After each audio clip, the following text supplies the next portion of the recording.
will show you enable/disable back button. Now, when is a back button really used? This is a survey here. Let's say if you click start, you put some data in and then you can go next.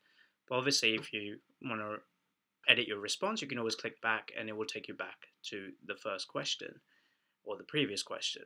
Now, sometimes once you take a response from a customer, you don't really want them to edit that response again. Therefore, it makes sense to disable the back button.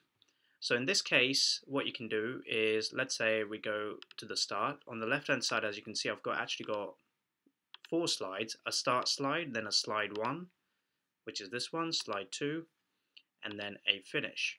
So in the start slide, it's all good. But on the slide 1, if I click on the 3 dots here, I can hide the back button like this.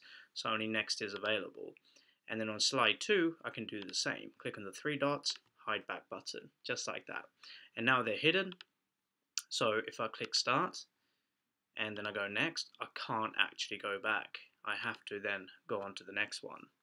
And if you want to enable them again, then click on the 3 dots again and then do show back button. And then on the other slide, also do show back button. So it's per slide, but you'll click on the 3 dots and here you can either show it or you can hide it. It's up to you. And that's all there is to this one.